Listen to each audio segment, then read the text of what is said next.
Let's move on to question 50 of General Math Test 3 2019-20. This is a geometry problem. It involves a pentagon and a square that share a side, and it's asking for angle DCE. So let me draw that angle, right? DCE would mean C to E would be connected by a line. If the drawing was accurate, you'd know that this angle is very, very small. I don't know if TMSA guarantees that the drawing is accurate. Don't go by it. What you do know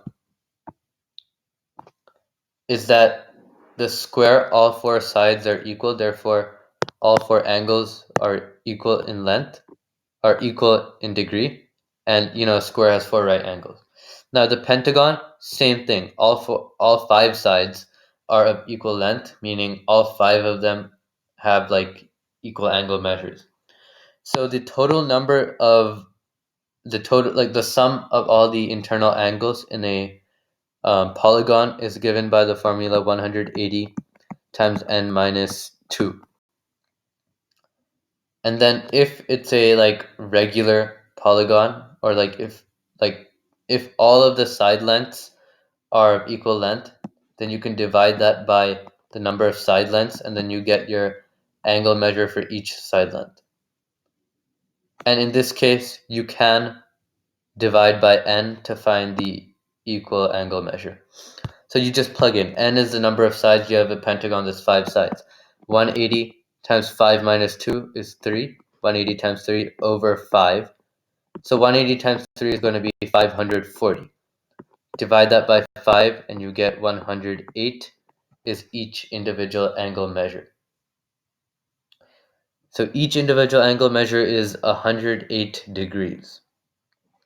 So now what do we do from here, right? We know this is a 108 degrees, and we know this is 108 degrees, and we know that's 90 degrees.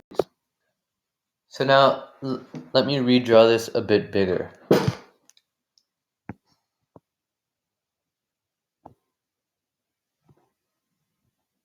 This is of equal length to that, and then you have this line connecting the two.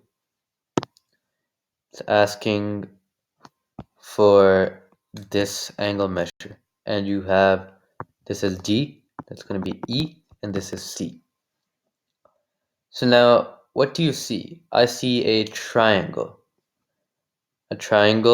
with two equal side lengths, which means it's isosceles.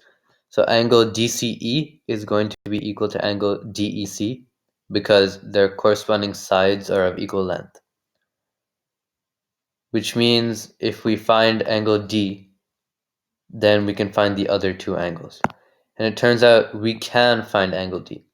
Because if you look at this intersection of sides, you see that you can make a circle, right? So you have 360 degrees in this junction.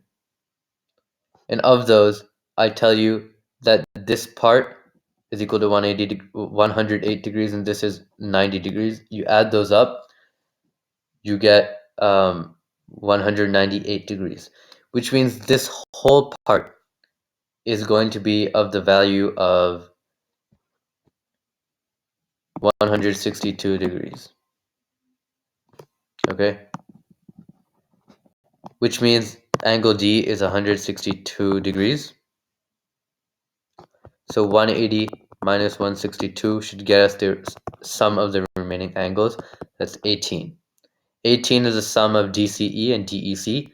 We know that both of those are equal to each other, which means if you divide it by 2, each one of those angles is 9 degrees.